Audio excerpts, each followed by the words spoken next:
Merci Cédric pour cette introduction et merci de m'avoir proposé de participer à cette table ronde.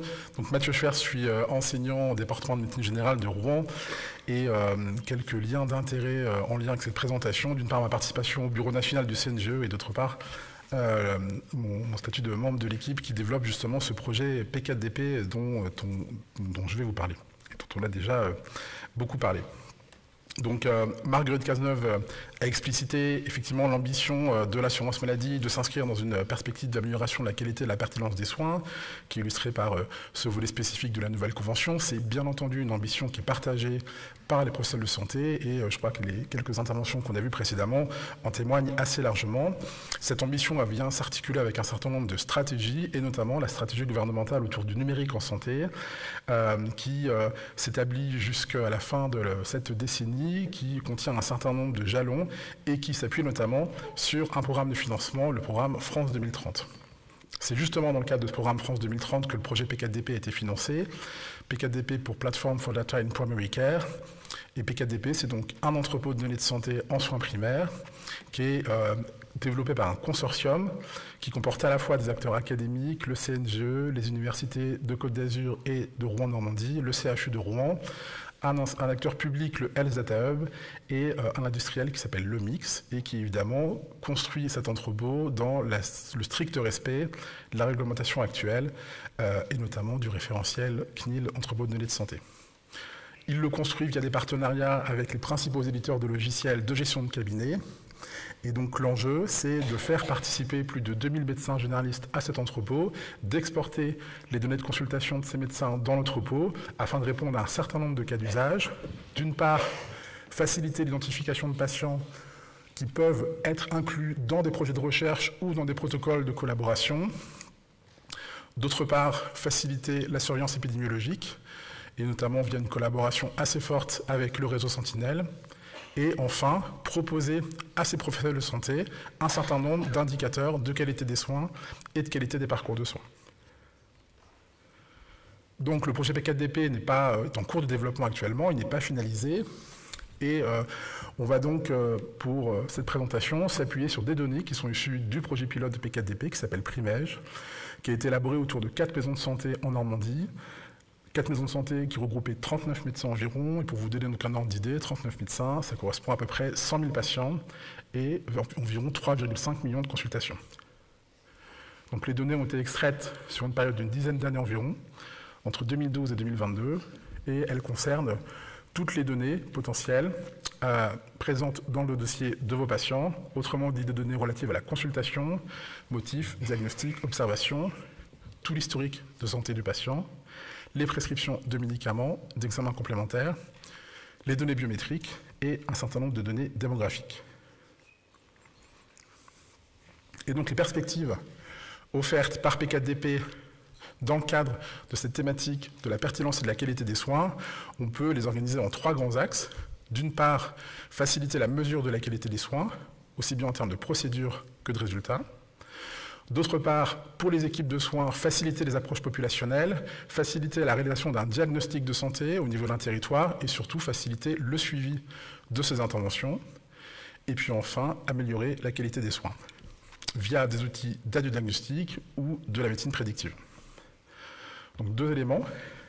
Le premier, c'est que toutes les données qui sont présentées après cette diapositive sont issues de travaux effectués dans le cadre du projet Primège, autrement dit, relatives à de vrais professionnels, à de vrais patients, ce sont des données de vie réelle. Deuxième élément de petit aparté, c'est que ChatGPT n'imagine pas de médecin sans blouse. Toutes ces images sont issues de ChatGPT, et on a beau lui demander d'enlever le blouse au médecin, il ne fait que le raccourcir, et elles sont toujours là. Peut-être que si je le demande plusieurs fois, elles finiront par disparaître. Voilà, donc les premiers éléments, mesurer la qualité des soins avec la fourniture bien entendu aux professionnels d'un certain nombre d'indicateurs, de procédures de soins, des indicateurs qui ressemblent assez fortement à ceux de la ROSP bien entendu, avec par exemple sur une population diabétique de type 2, la part des patients ayant bénéficié d'une consultation ou d'un examen du fond d'œil, ou la part des patients ayant bénéficié d'une microalbuminurie.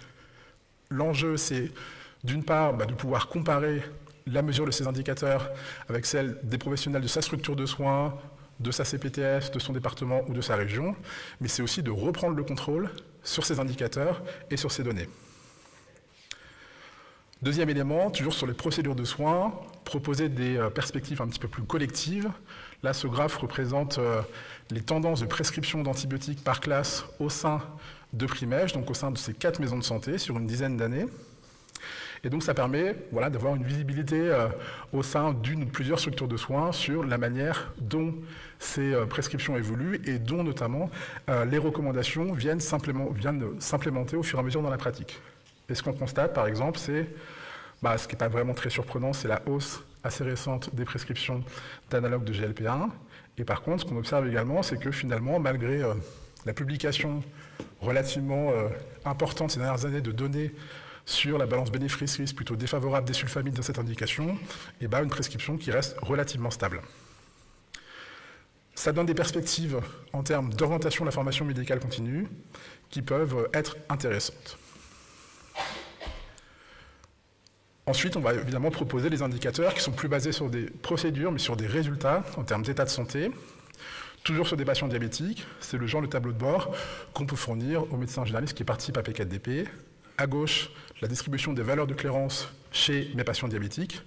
Et donc en bleu, les valeurs de clairance des patients d'un médecin unique. Et en rouge, les valeurs de la référence, autrement dit, de sa structure de soins.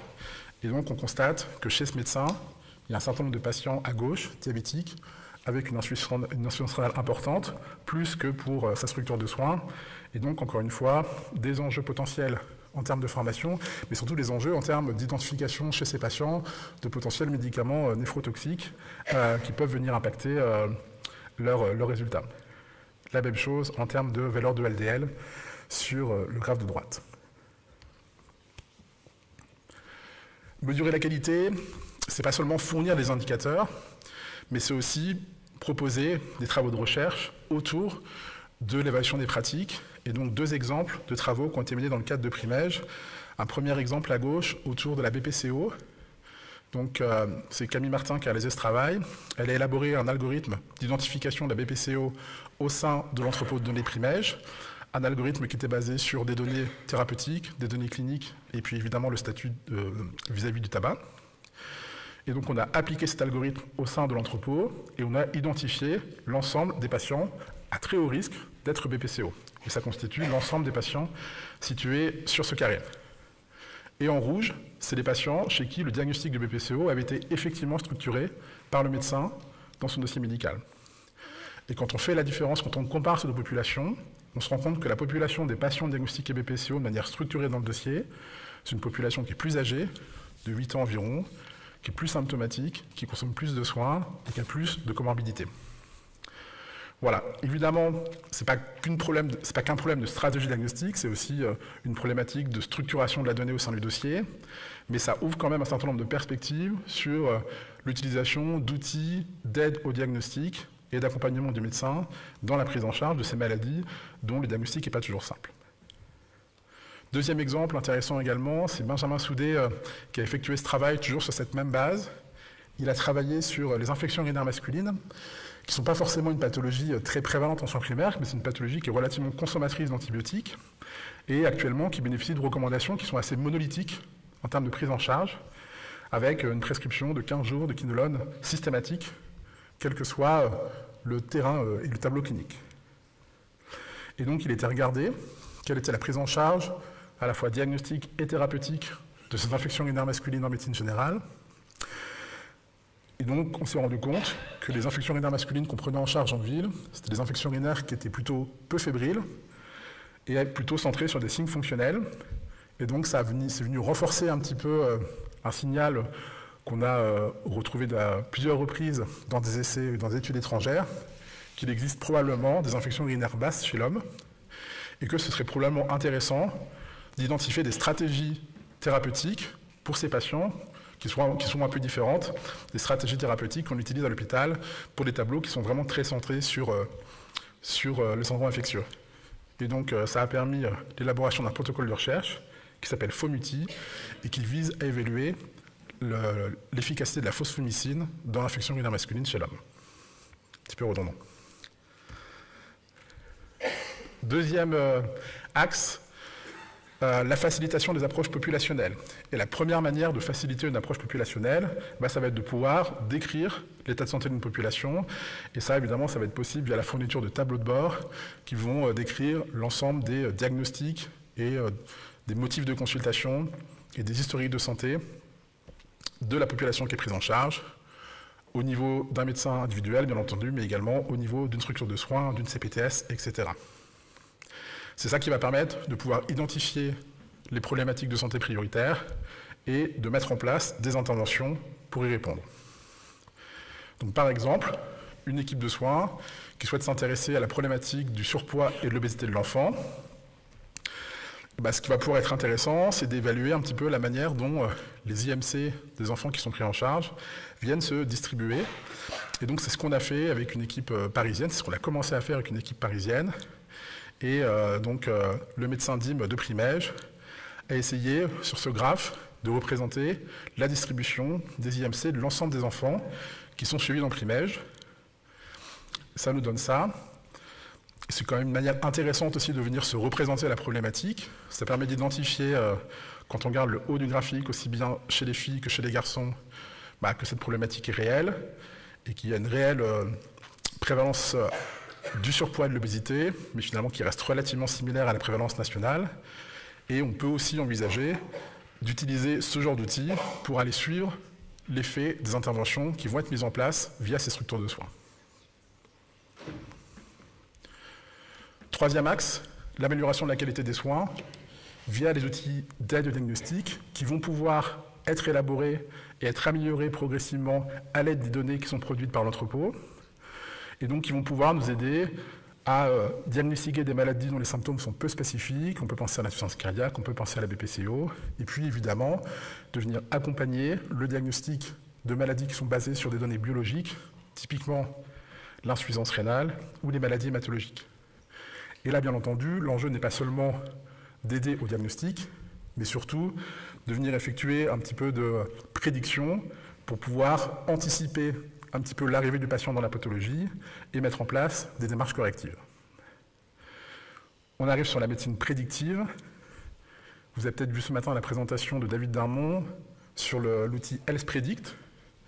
Donc c'est un outil qui a été élaboré également à l'aide des données de Primège, qui a utilisé des données ambulatoires, des données hospitalières, pour construire un outil de prédiction du risque d'hospitalisation pour les patients. Et c'est un outil qu'on peut utiliser donc, en médecine générale et qui va permettre, d'une part, de mesurer le risque d'hospitalisation à 1 an ou à 2 ans, mais surtout d'identifier les différents facteurs qui vont être associés à ce risque et d'évaluer la manière dont ce risque va évoluer en fonction des interventions qui vont pouvoir être mises en place. Donc c'est également un outil qui va pouvoir servir dans une démarche de décision partagée et de pouvoir discuter un petit peu avec le patient de la manière dont on peut prioriser un certain nombre d'interventions en fonction de l'impact sur un critère de santé qui est plutôt fort pour le patient, l'hospitalisation. Et là, on voit bien tout l'enjeu qu'il va y avoir à venir intégrer toutes ces données dans un écosystème de données qui est vaste. Bien entendu, P4DP pourra fournir des données cliniques, des données autour du médicament, autour de l'historique de santé, mais on pourra y associer un certain nombre d'autres données issues du SNDS, des données omiques, des données de la littérature, des données de l'environnement qui sont importantes, et puis pour offrir aussi des perspectives patients, des données aussi des réseaux sociaux ou de retour direct des patients ou d'applications mobiles en santé. Et là, il y a plusieurs enjeux qui sont mis en avant. D'une part, un enjeu classique d'interopérabilité de ces différents systèmes, un enjeu autour de la qualité de la donnée, qui forcément sera très solide pour le SNDS, pour les données omiques, mais on peut l'imaginer bien moins pour celles issues de réseaux sociaux, par exemple. Et puis, le troisième enjeu, c'est qu'il va falloir anticiper le risque de surcharge informationnelle de la part du médecin, qui va se retrouver confronté à des volumes importants de données, et donc des enjeux de formation des médecins à venir appréhender ce volume de données, identifier les données qui sont pertinentes pour la pratique et la manière de les utiliser. Voilà pour cette présentation qui se voulait aussi réaliste qu'alléchante, en toute subjectivité. J'espère qu'elle vous aura donné envie de vous impliquer dans ce projet structurant et qui paraît important à la fois pour nous, mais aussi pour nos patients. Merci à tous.